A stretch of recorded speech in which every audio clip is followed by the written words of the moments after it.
प्रिय विद्यार्थियों, आज की क्लास में आपका स्वागत है। आज हम पढ़ेंगे कबीरदास। जैसा कि आपको पूर्व ज्ञात है, पूर्व कक्षाओं में भी हमने कबीर के बारे में पढ़ा है। कबीर का जन्म 1456 ईस्वी में काशी में हुआ और नूरा और नीमा ने इनका भरण पोषण किया। कबीर का जो जीवन है वो अनेक प्रकार के संघर्षों से भरा हुआ जीवन था। कबीर ने समाज में रहकर समाज की बुराइयों को देखा, अनुभव किया और उन बुराइयों को दूर करने का प्रयास किया। कबीर कवि होने के साथ साथ एक अच्छे समाज सुधारक भी थे। उन्होंने समाज सुधार का जो बीड़ा उठाया था, जैसे छुआछूत, अंधविश्वास, मूर्ति पूजा, पाखंड, छापा तिलक, इन सब का उन्होंने डटकर विरोध किया है। कबीर का नाम आज भी कवियों में सर्वोपरि है। कबीर ने जो अपनी रचनाएं लिखी है, उन रचनाओं में ईश्वर के निर्गुण स्वरूप का व्याख्यान हमारे सामने प्रस्तुत किया है। कबीर ने यह भी माना है कि ईश्वर तो निर्गुण और सगुण से परे है, किंतु उन्होंने निर्गुण का सबसे ज्यादा समर्थन किया है। कबीर ने अपने गुरु रामानंद से राम नाम की जो दीक्षा ली, उस दीक्षा के माध्यम से उन्होंने समाज का जो उपकार किया, समाज की जो सेवा की, वो अभूतपूर्व थी। आज भी कबीर को बड़े सम्मान के साथ में याद किया जाता है। कबीर ने जो समाज के सामने उदाहरण प्रस्तुत किया, वो अपने आप में अनूठा है। कबीर के शिष्य धर्मदास ने कबीर की वाणी के नाम से उनकी पुस्तक का संग्रहण किया है। साथ ही साथ कबीर के लिए कहा जाता है कि कबीर भाषा के डिक्टेटर थे, भाषा विशेषज्ञ थे। कबीर की भाषा में हम रचनाओं में देखते हैं कि भाषा की एक रूपता का अभाव देखने को मिलता है, क्योंकि कबीर जहां जाते थे वहीं की भाषा को अपना लेते थे, वहीं की भाषा को वो स्वीकार कर लेते थे। इस प्रकार भाषा उनके सामने विवश हो जाती थी, वो जैसे चाहते थे वैसे भाषा का प्रयोग कर लेते थे। इसलिए कबीर की भाषा के बारे में कहा जाता है, कबीर की भाषा खिचड़ी भाषा है या साधुकड़ी भाषा है, क्योंकि कबीर का जो जीवन रहा है वो भ्रमणकालीन जीवन रहा है। वो एक स्थान पर रुककर नहीं रहते थे, वो समाज के लोगों से मिलते थे, समाज की बुराइयों को देखते थे और फिर डटकर उनका विरोध करते थे। वो मूर्ति पूजा का भयानक रूप से विरोध करते थे और वो ये कहते थे, पातर पूजे हरि मिले तो मैं पूजू पहाड़, ताते ये चकिया बलि बी सिखाए संसार। तो इस प्रकार की जो बात है वो ये रखते थे। पाथर काकर पाथर जोड़ के मस्जिद ली चिनाए, तापर ताचड़ मुल्ला बाग दे क्या बहरा हुआ खुदाए। उन्होंने हिंदू और मुसलमान दोनों को ही एक पिता परमेश्वर के संतान माना है, किसी प्रकार का अंतर नहीं किया। अगर हिंदू समाज में उन्हें बुराई दिखी तो उस बुराई को दूर करने का उन्होंने प्रयास किया। कबीर एक ऐसे महात्मा थे जो कवि होने के साथ साथ एक श्रेष्ठ समाज सुधारक भी थे। इसलिए कबीर की स्मृति, कबीर का जो योगदान है साहित्य में अपने आप में महत्वपूर्ण है। कबीर की जो दोहे हैं आज भी हम देखते हैं कि गुरुद्वारों में बड़े सम्मान के साथ में इनके आदर्शों को, इनकी बातों को स्वीकार किया जाता है। तो कबीर हमारे लिए एक आदर्श थे।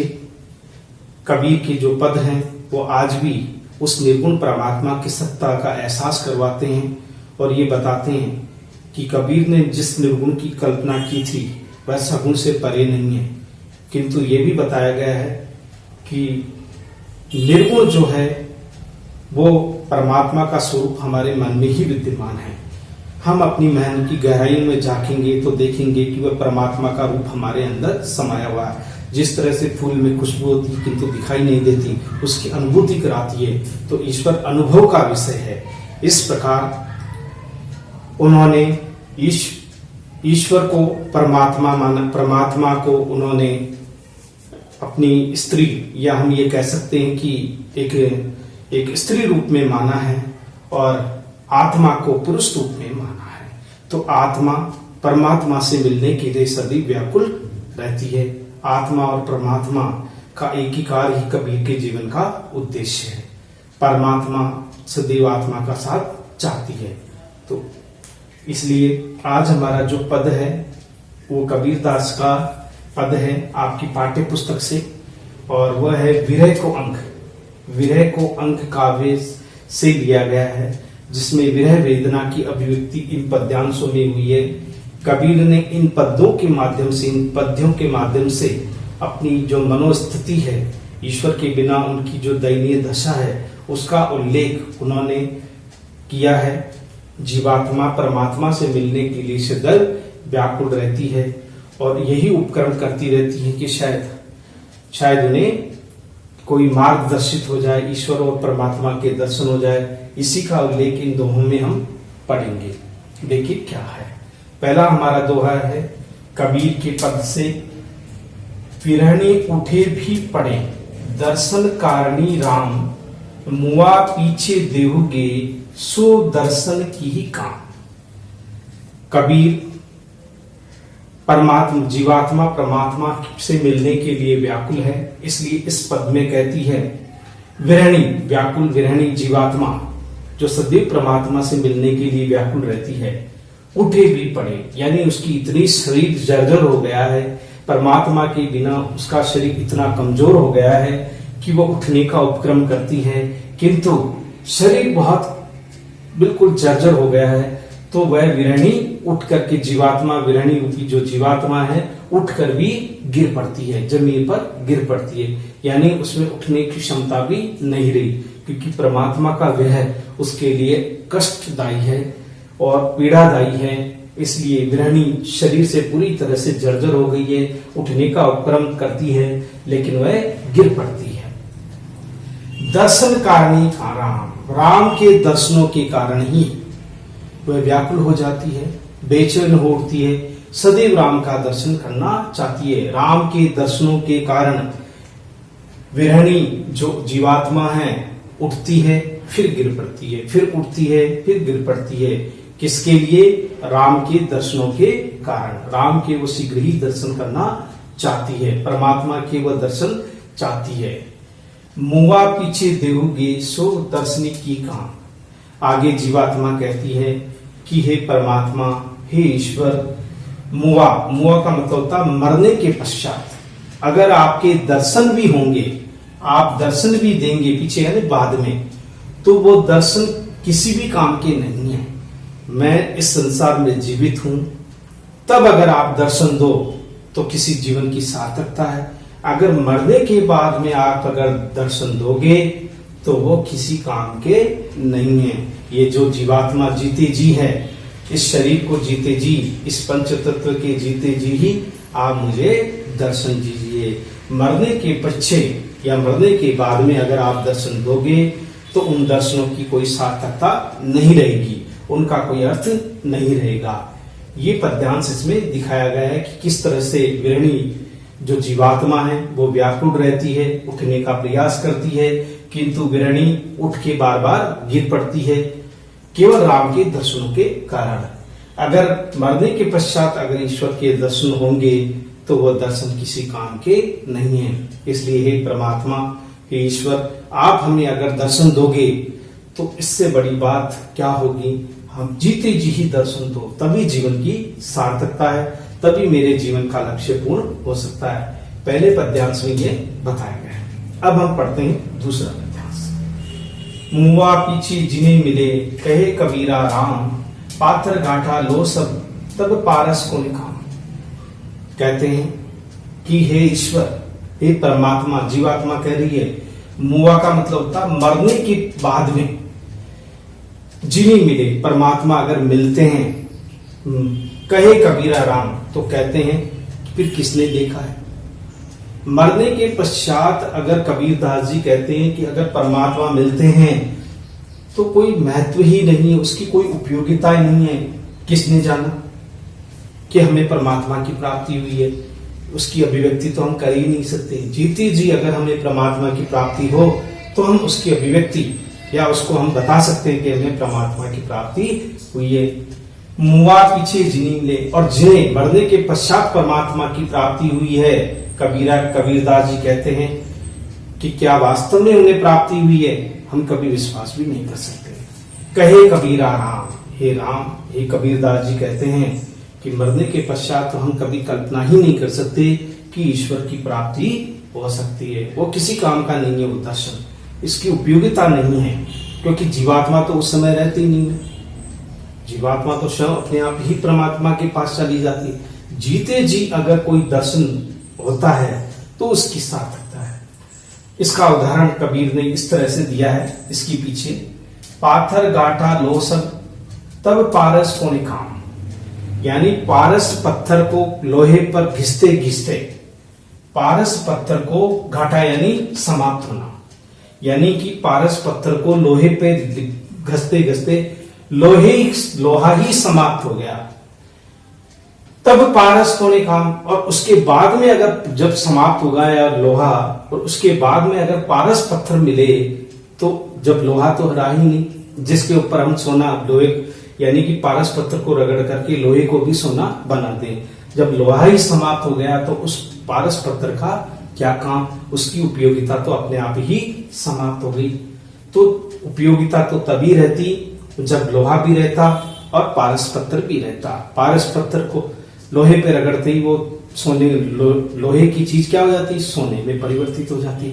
लेकिन कहते हैं कि हे परमात्मा, पारस पत्थर ने सब लोगों को रगड़ रगड़ के देख लिया, लेकिन लोहा ही समाप्त हो गया। और लोहा समाप्त होने के बाद में अगर कोई पारस पत्थर मिलता है तो ऐसे पारस पत्थर की कोई उपयोगिता नहीं है, क्योंकि लोहा ही नहीं तो सोने को किसमें परिवर्तन किया जाएगा। इसलिए जीते जी अगर आप दर्शन दो तभी मेरे जीवन की सार्थकता, यह उदाहरण के रूप में प्रस्तुत किया है। अब देखिए दूसरा, तीसरा हमारा ध्यान से, अंदेशा न भाजसी संदेशो कहिया कि हरि आयो भाजसी कि हरि ही पासी गया। आगे कबीरदास जी कहते हैं, जीवात्मा कहती है अंदेशरा, अंदेशरा का मतलब होता है आशंका या चिंता, न भाजसी दूर नहीं हो सकती। मेरी जो चिंताएं हैं, मेरी जो आशंकाएं हैं जीवात्मा की, वह कभी दूर नहीं हो सकती, कभी समाप्त नहीं हो सकती।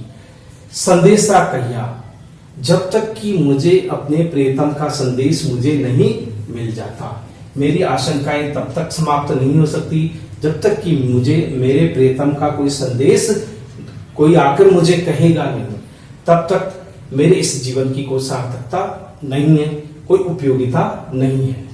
इसलिए कबीर ने इसमें बताया है, अंदेशा का मतलब होता है चिंता या आशंका, भाजिसी का मतलब होता है समाप्त होना, नष्ट होना या खत्म होना, कि चिंता इस तरह से खत्म नहीं हो सकती, समाप्त, आशंकाएं समाप्त नहीं हो सकती जब तक कि संदेश हो गई, कोई आकर के उस प्रियतम के आगमन का संदेश मुझे नहीं कर दे। के हरि आयो भाजसी की हरि के पास ही गया, या तो हरि मेरे पास में आ जाए, ईश्वर परमात्मा मुझे मिल जाए, या के हरि के पास गया मैं, या फिर ईश्वर के पास में मैं चला जाऊं, या ईश्वर मेरे पास में आ जाए, तभी मेरी संपूर्ण आशंकाओं का समाधान हो सकता है। के यानी या, हरि आयो बदसी, या तो परमात्मा मेरे पास में आ जाए तो मेरी जो आशंकाएं हैं, जो निमूल जो चिंताएं हैं, वो अपने आप ही भाजसी यानी भग जाएगी, समाप्त हो जाएगी, कि हरि के पास गया, या फिर मैं स्वयं ही उस परमात्मा परम परमेश्वर के पास में चला जाऊं, तो मेरी संपूर्ण प्रकार की आशंकाएं और जो पीड़ाएं हैं, जो मेरी चिंताएं हैं, वही स्वयं ही नष्ट हो जाएगी। तो कबीर ने समस्त प्रकार की आशंकाओं को नष्ट करने के लिए दो बातों को यहां बताया, या तो परमात्मा उसके पास आ जाए या वो परमात्मा के पास में चला जाए, तो शंका और समाधान और चिंताओं का अपने आप ही नष्ट हो जाएंगे। वो इस तरह से ये बात कही गई है। अब देखें, यह अगला पंक्ति है, चौथी है, यह तन जालो मसी करूं जो धुआ जाई सरगी, मति वे राम दया करे बरसी बुझावे आगे। इसमें भी विरह वेदना है, उस विरह वेदना को प्रकट किया गया है और कबीरदास जी कहते हैं उस विरहणी जो व्याकुल है उस परमात्मा सत्ता को प्राप्त करने के लिए, तो कबीर कहते हैं कि मेरा मन में आता है, मेरी इच्छा होती है, इस जीवात्मा के मन में इच्छा होती है कि ये तनु यानी शरीर, इस शरीर को जालो यानी जलाकर, मसी यानी शाही बना दूं, या फिर इसको जला करके मैं राख कर दूं। मसी राख और शाही दोनों के लिए उपयुक्त है। ये तन जालो यानी जला करके उसे राख कर दूं। मेरा मन में आता है उस परमात्मा के बिना उस परमात्मा तक अपने आप को पहुंचाने के लिए मैं चाहता हूं कि मेरा ये शरीर जल करके क्या हो जाए, राख में तब्दील हो जाए, राख में परिवर्तित। जो धुआं जाए स्वर्गी, और जैसे ही मेरा शरीर विरह की अग्नि में जलेगा, राख होगा, तो वो जो धुआं उठेगा जलने से, वो धुआं कहां जाएगा, जहां परमात्मा रहते हैं, स्वर्ग में पहुंच जाएगा। तो निश्चित रूप से उस परमात्मा को जीवात्मा की अनुभूति हो जाएगी। मति वे राम दया करे, हो सकता है कि वे राम को मुझ पर दया आ जाए, उस जीवात्मा पर दया आ जाए। परसी बुझावे आगी, दर्शनों की जो प्यास है, वो अग्नि है, उस अग्नि को बरसी यानी अपनी शीतलता रूपी, या हम कह सकते हैं दर्शनों रूपी उस शीतलता से समस्त प्रकार की विरह अग्नि को वो बुझा सकते हैं। कौन बुझा सकता है? परमात्मा। अगर उनके दर्शन हो जाए तो सारे दुख, सारी पीड़ा स्वयं ही समाप्त हो जाएगी। तो यही करना चाहती जीवात्मा कि राम दयावान है। निश्चित रूप से वह जब विरहणी को कि धुआं का स्पर्श जब उनको होगा स्वर्ग में, स्वर्गी का मतलब होता है स्वर्ग में जहां परमात्मा रहते हैं, जब वो स्पर्श करेंगे तो राम को उस जीवात्मा पर क्या होगी, दया आएगी, और दया करके वो क्या होंगे, अपने दर्शन देंगे। दर्शनों की वर्षा से, बरसी यानी दर्शनों की वर्षा से बुझावे आगी, और ये जो विरह की अग्नि लग रही है वो विरह की अग्नि को बुझा सकते हैं, समाप्त कर सकते हैं। तो ये बात इसमें कही गई है। तो इसमें भी विरह वेदना की अभिव्यक्ति हुई है, जिसमें अपने शरीर को जलाकर राख कर देना, फिर उसमें उठने वाली धुआं परमात्मा तक पहुंचना, परमात्मा को उस जीवात्मा के ऊपर दया को प्रकट करना, और फिर दर्शनों की प्यास से संपूर्ण विरह अग्नि को शांत करना। यह अभिभावना इस पद्यांश में प्रकट की गई है। अगला पद्यांश, ये तन जालो मसी करूं, लिख्यो राम नाम नाऊ, लेखड़ी करू करख की, लिखी लिखी राम पठाओ। आगे कबीरदास जी कहते हैं, ये तनु का मतलब होता शरीर, इस शरीर को जीवात्मा कहती है, जालो यानी जला करके, मसी का मतलब होता शाही बना दूं मैं। मेरी इच्छा होती है कि मैं इस शरीर को जला करके क्या बना लूं, बिल्कुल काले रंग की शाही रूप में परिवर्तित कर लूं। लिख्यो राम नाम, और फिर उसी शाही से राम का नाम सदैव लिखता रहूं। ये जीवात्मा उसका नाम लिखती रहे। लिखो राम नाम नाऊ, नाऊ का मतलब होता नाम, राम का नाम इस शरीर को जला करके फिर उसकी शाही बना करके उसी शाही से मैं सदैव राम का नाम लिखना चाहती हूं। ये जीवात्मा है। लेखनी करूं करक की, अर्थात करक यानी हड्डी, मेरी जो हड्डियां हैं उन हड्डियों की मैं लेखनी बना लूं, लिखने वाली कलम बना करके लिखी लिखी राम पठाऊं, यानी राम का नाम लिख लिख करके मेरे उस परमात्मा के पास में भिजवा दूं।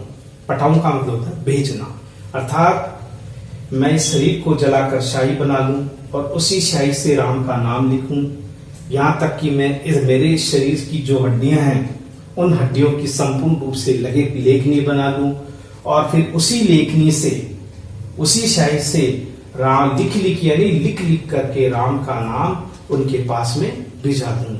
और इस तरह से यह संवेदना पहुंचाना चाहता हूं या चाहती हूं कि हे जीवात्मा, हे परमात्मा, तुम्हारे बिना विरहणी किस व्याकुलता के दौर से गुजर रही है, ये तुम अनुभूति करो। इसलिए वो बार बार लिख यानी लिख करके राम का नाम भेजना चाहती है। ताकि परमात्मा को उस जीवात्मा की अनुभूति हो सके, उस जीवात्मा का एहसास हो सके। अगली पंक्ति है छठा, कबीर पीर पिरावणी पंजर पीर न जाई, एक च पीर परतीति की रही कलेजा छाई। कबीर दास जी में इसमें भी विरह की वेदना ही है, क्योंकि संपूर्ण काव्य में क्योंकि ये विरह ही है, क्योंकि विरह के अंश से लिया गया है, तो संपूर्ण विरह की अनुभूति है काव्य में। कबीर पीर पिरावणी, कबीर दास जी कहते हैं कि पीर यानी पीड़ा, जो शरीर की पीड़ा है, जो परमात्मा की विरह की अनुभूति है, पिरावणी यानी कष्ट देने वाली है। अर्थात कबीर दास जी कहते हैं कि परमात्मा की जो स्मृति है, याद है, जो अनुभूति है, वो पीड़ा को और अधिक बढ़ाने वाली, पिरावणी यानी कष्ट देने वाली है, दुख देने वाली है।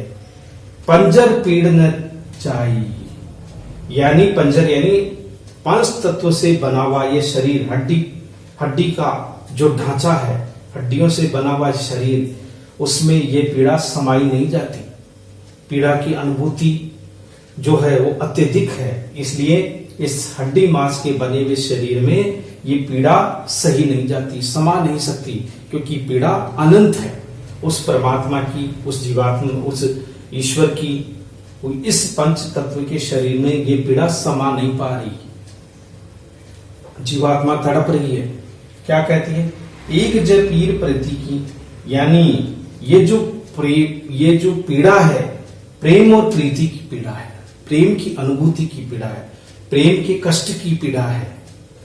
रही कलेजा छाए, ये तो मेरे हृदय में, कलेजा यानी हृदय में पूरी तरह से छा गई है। ये चाहे कष्ट देने वाली हो, पीड़ा देने वाली हो, लेकिन इस प्रीति और प्रेम को मैंने स्वीकार कर लिया है। ये तो मेरे हृदय में पूरी तरह से छा गई है।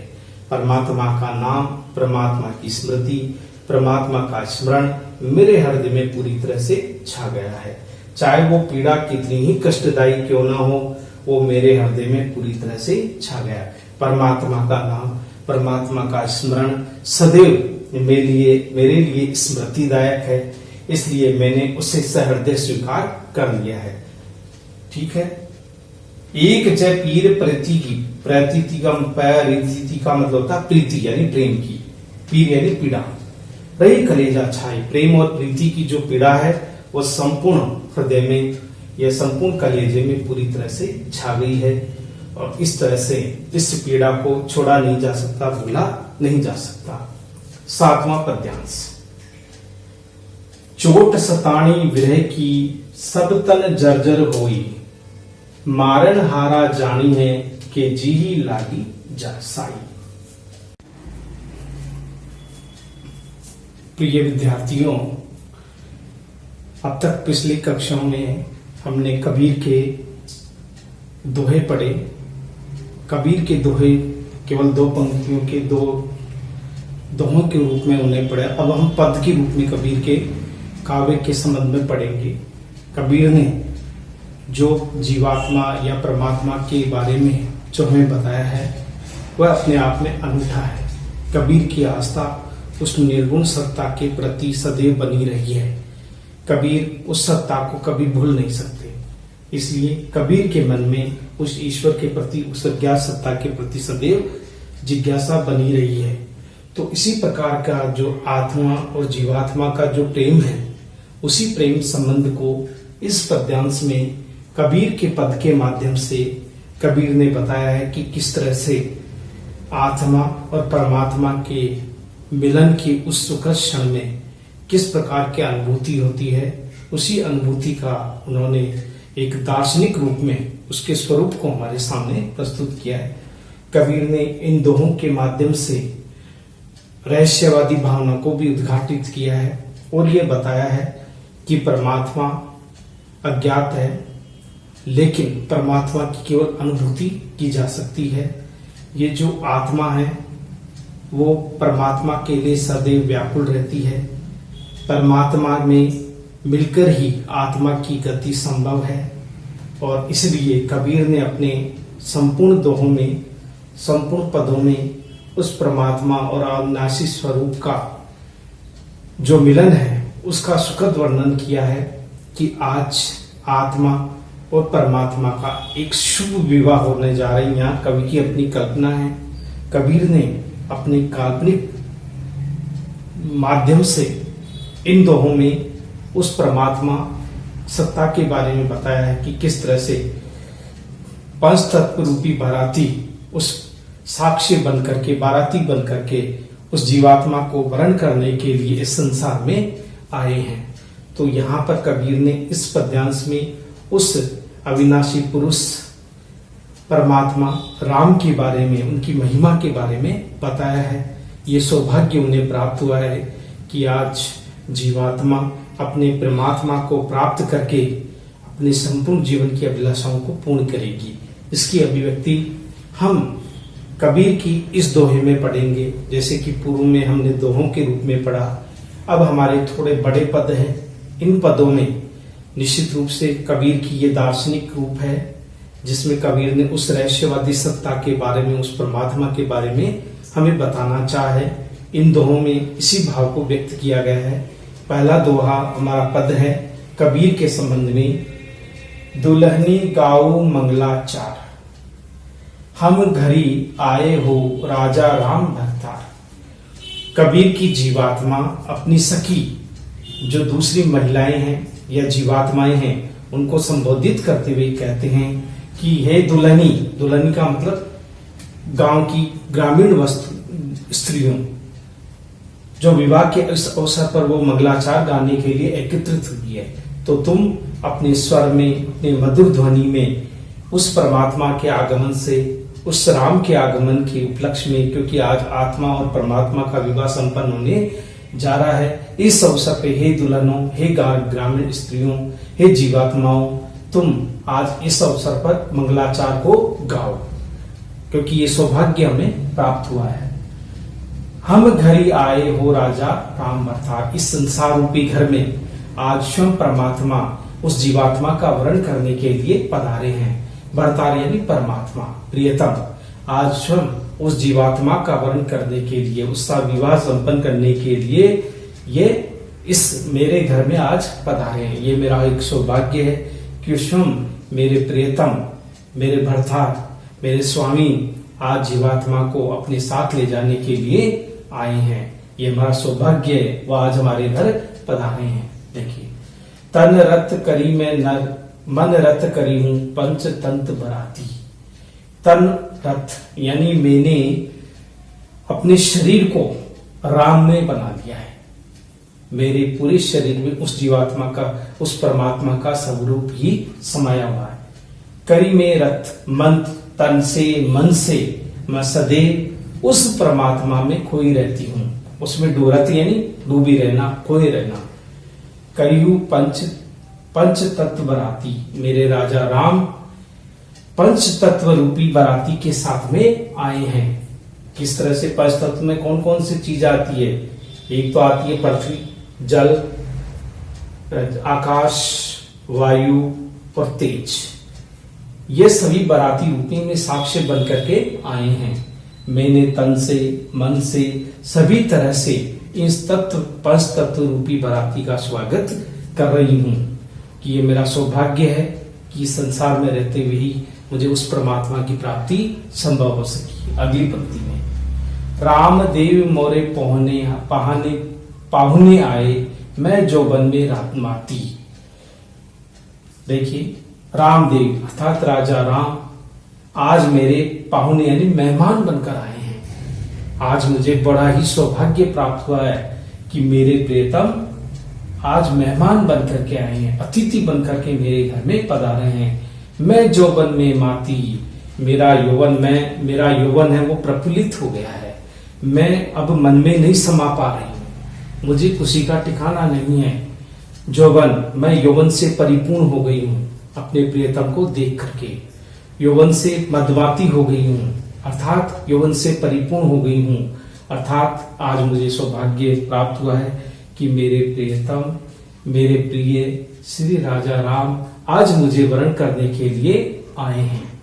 देखिए, शरीर सरोवर वेदी करूं, ब्रह्मा वेद उच्चारी। इसलिए मैंने अपने शरीर को ही क्या यज्ञ की एक वेदी बना लिया है। मैंने अपने शरीर को ही यज्ञ की एक वेदी बना लिया है, क्योंकि विवाह के अवसर पर एक वेदी तैयार की जाती है पंडित द्वारा, जहां विवाह संपन्न होता है।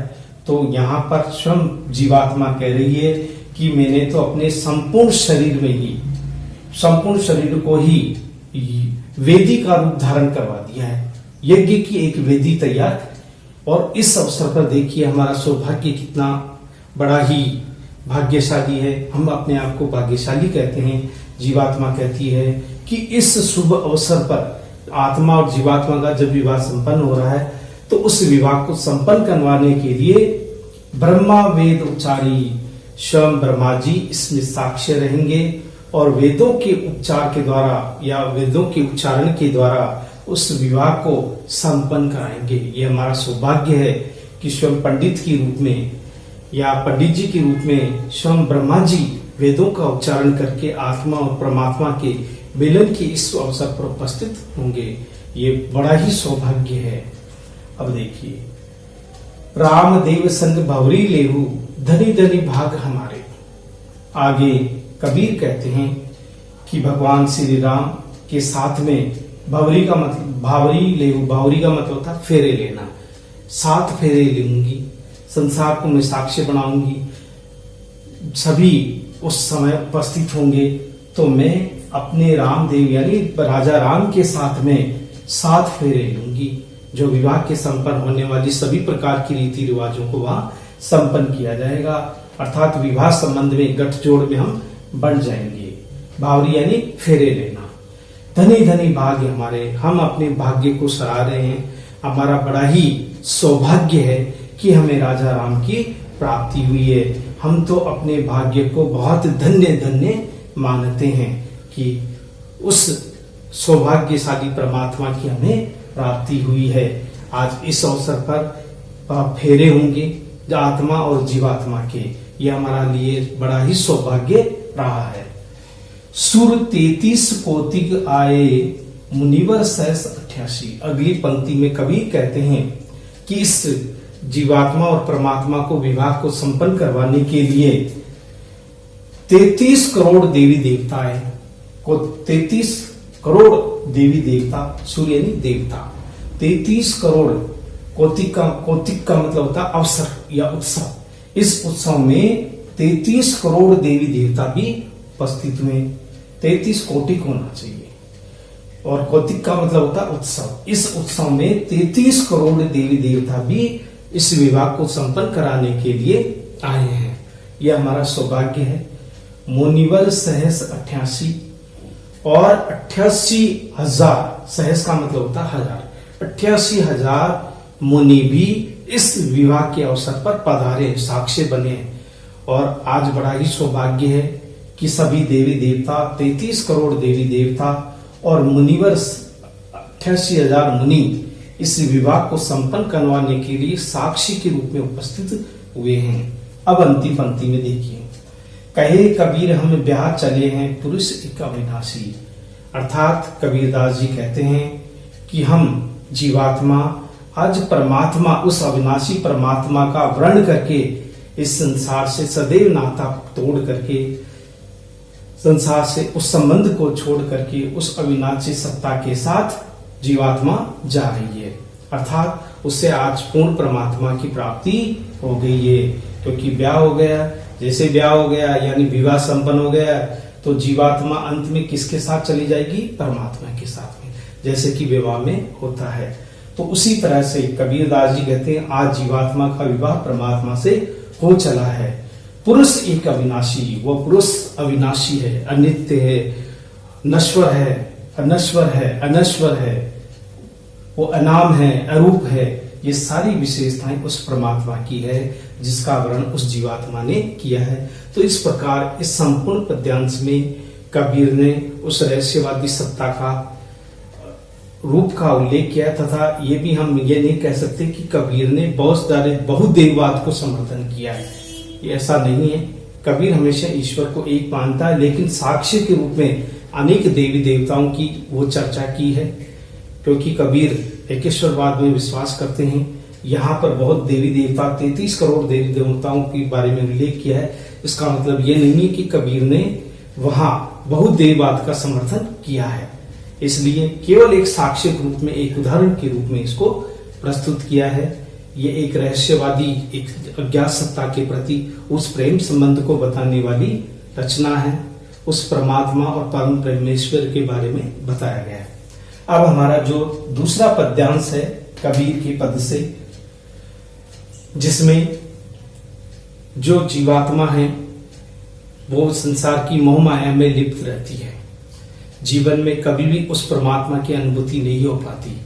जीवात्मा मोह माया, काम, क्रोध, मद, लोभ इन सब में लिप्त रहती है, जिससे परमात्मा की संभव प्राप्ति नहीं हो पाती। तो यहाँ पर अपने आप को कबीर इस जीवात्मा को अपराधी मानती है। वो ये कहती है कि मैंने जब से लिया है इस जीवन की सार्थकता कभी समझ ही नहीं पाया कि जीवन का उद्देश्य क्या, जीवन का लक्ष्य क्या है। इस पद्यांश में हम उसके बारे में पढ़ेंगे। गोविंद हम ऐसे अपराधी, बिन प्रभु जीव पिंड था, दिया तिसकी भाव भक्ति नहीं साची। कबीर दास जी कहते हैं कि हे ईश्वर, हे परमात्मा, हम आपके बहुत बड़े अपराधी हैं, क्योंकि हमने जन्म लेने के बाद में उस परमात्मा, उस ईश्वर की आराधना ही नहीं की, उसकी स्तुति नहीं की, उसकी प्रार्थना नहीं की। हम आपके बहुत बड़े अपराधी हैं, क्योंकि हमारे जीवन का जन्म लेने की जो सार्थकता थी उसको हम समझ नहीं पाए, इसलिए हम अपने आप को अपराधी मानते हैं। हम आपके अपराधी हैं, ऐसे अपराधी हैं जिसके अपराध को क्षमा नहीं किया जा सकता। बिन प्रभु जीव पिंड था, दिया तिसकी भाव भक्ति नाई साची। ये जो हमारा पास पिंड यानी 5 तत्व से बना हुआ शरीर, जिसे उस परमात्मा में दिया है, लेकिन हम उस परमात्मा को कभी जान नहीं पाए। बिना परमात्मा के ही वह पिंड इस संसार में, ये वह जीवात्मा जीता रहा। और ये भी ध्यान था कि यह परमात्मा की दी हुई जीवात्मा जो रूप है वो परमात्मा का ही एक स्वरूप है, लेकिन इस बात को हम कभी समझ नहीं पाए। तिसकी भाव भक्ति नहीं साची। हमने कभी भी इस मनुष्य शरीर में सच्चे मन से आपकी भक्ति नहीं की, सदैव मोह माया में लिप्त रहे, कभी ईश्वरीय सत्ता की अनुभूति नहीं कर पाए। जिसकी भक्ति को हम सच्चे रूप में हमें स्वीकार करना चाहिए, उसकी भक्ति हमने कभी स्वीकार नहीं की। हम मोह माया में, संसार की भाग दौड़ में ही लगे रहे, इसलिए हम आपके अपराधी हैं। अगली पंक्ति, पारधन, हमने क्या किया संसार में आकर के, किन अपराधों के हम दोषी हैं उसके बारे में बताया है।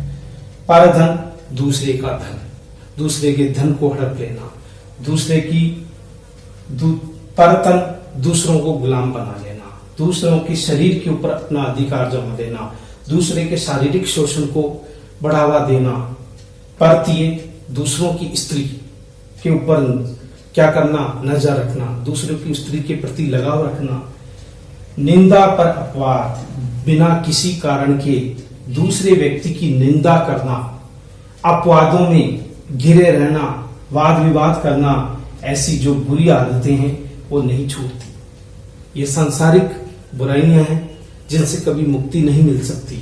इसलिए कबीर कहते हैं कि इस संसार में जन्म लेकर के सदैव हमने पर धन पर अपनी नजर रखी, पर शरीर पर सदैव उसके शरीर का शोषण किया, दूसरों की सदैव निंदा करते रहे, वाद विवादों में घिरे रहे, अपवाद करते रहे।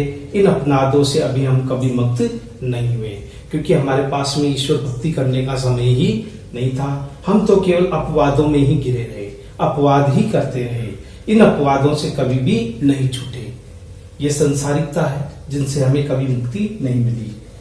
आवागमन होत है, फुनी फुनी यहू संग न छूटे। इसलिए हमने ईश्वर की प्रार्थना नहीं की, ईश्वर की आराधना नहीं की। इसलिए क्या परिणाम हुआ कि इस संसार में हमारा सदैव हम जन्म लेते रहे, मरते रहे, सदैव इस संसार में आवागमन होता रहा, आना और जाना लगा रहा। हम जन्म लेते, संसार में जीवन जीते और फिर मर जाते, फिर जन्म लेते, ये क्रम चलता रहता।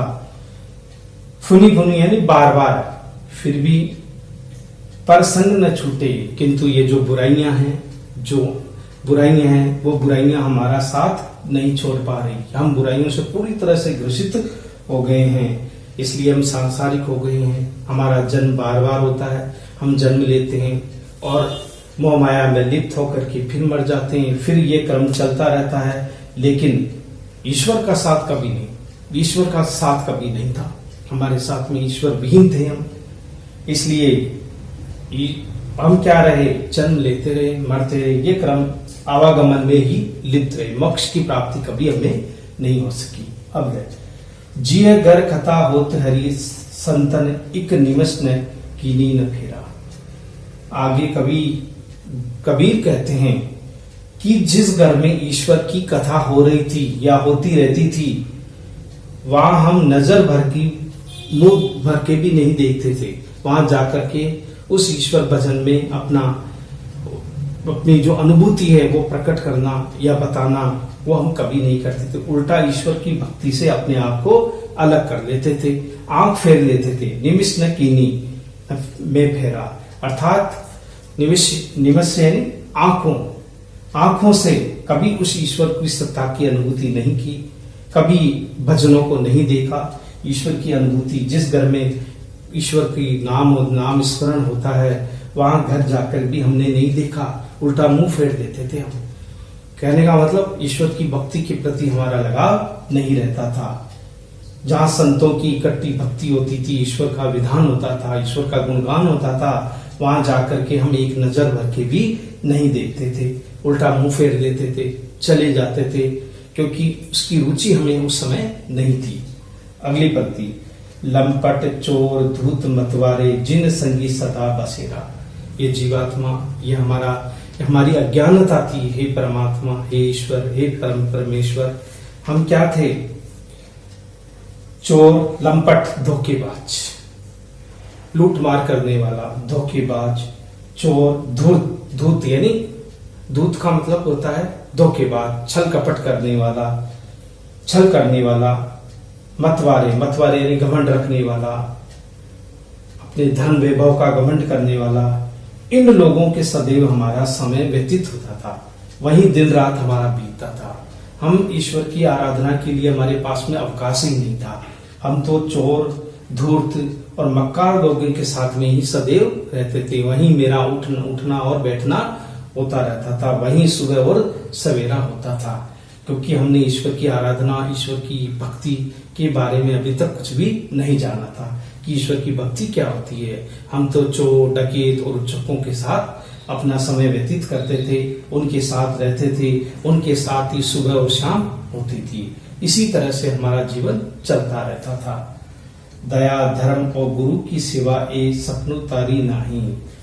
इसलिए इस जीवात्मा को, इस शरीर को, इस जीवात्मा को तब तक सपने में भी मोक्ष या परमात्मा की प्राप्ति नहीं हो सकती जब तक दया, धर्म और गुरु की सेवा उसने नहीं की हो। सपने तरी नहीं, सपने में भी नहीं सोचा था कि हमें गुरु की सेवा करनी चाहिए, सबके प्रति दया रखनी चाहिए, धर्म की रक्षा करनी चाहिए, सबकी सेवा करनी चाहिए। ये कभी सपने में भी नहीं सोचा, क्योंकि ये सब उपकारित चीजें थी। इन उपकारों से हम क्या रहे? दूर रहे, छल कपट और प्रपंच में लगे रहे। तो इसलिए दया, धर्म और गुरु की सेवा, जो ईश्वर प्राप्ति का एक सुगम मार्ग है, उस मार्ग को हमने छोड़ दिया। सपने में भी नहीं सोचा कि इस तरह का एक मार्ग हमारे जीवन को नई दृष्टि और नया जीवन दृष्टि दे सकता है। अंतिम दो पंक्तियां हैं, दीन दयाल कृपाल दामोदर भक्ति बचली बिहारी। हे ईश्वर, आप दीनों से प्रेम रखने वाले हो, आप दामोदर हो, आप भक्त वत्सल हो, आप बिहारी हो, आपके कई नाम हैं। आप दीन दयाल हो, आप कृपालु हो, आप दामोदर हो, आप भक्ति की एक मिसाल हो, भक्त वत्सल हो, भक्तों के प्रति अपने प्रेम और संवेदना रखने वाले हो। बिहारी, बिहारी का मतलब होता है बिहारी, यानी आपके ही ये सब नाम हैं। परमात्मा है, जीवात्मा है, अर्थात आप सब कुछ हो। आपकी ये अनेक प्रकार के नाम हैं जो संसार से मुक्ति हमें दिला सकते हैं। कहत कबीर भीर जनी राखहु हरि सेवा करो तुम्हारी। कबीरदास जी कहते हैं कि कहते हैं भीर जनी राखहु हरि सेवा करो तुम्हारी, कि हे ईश्वर, हे परमात्मा, मुझ पे अपनी कृपा दृष्टि बनाए रखो, मुझ में इतनी जिज्ञासा उत्पन्न कर दो कि मैं ईश्वर की सेवा में तुम्हारे प्रति समर्पित हो जाऊं, तुम्हारी सेवा में ही अपने जीवन को समर्पित कर दूं। कबीरदास जी कहते हैं क्योंकि आप तो हमारे कष्टों को निवारण करने वाले हैं, आप तो हमारे दुखों को समझने वाले हैं, आप तो, मैं ईश्वर, हे परमात्मा, हम आपकी सेवा में सदैव समर्पित रहना चाहते हैं। कबीरदास जी कहते हैं कि आप हमारी भी पीड़ा को हरो, दुख दूर करो, सदैव तुम्हारा नाम हमारे मन में स्मरण रहे, हरि सेवा का भाव हमारे मन में उत्पन्न कर दो, हे ईश्वर, इतना विधान कर दो। ये सब आपकी इच्छा के अनुरूप ही हो सकता है। तो यहाँ कबीरदास जी ने ईश्वर से ईश्वर भक्ति की प्रार्थना की है और कहा है कि हमारा मन भी इस तरह से स्वच्छंद कर दो कि हमारा मन आपकी भक्ति में पूरी तरह से समर्पित हो जाए।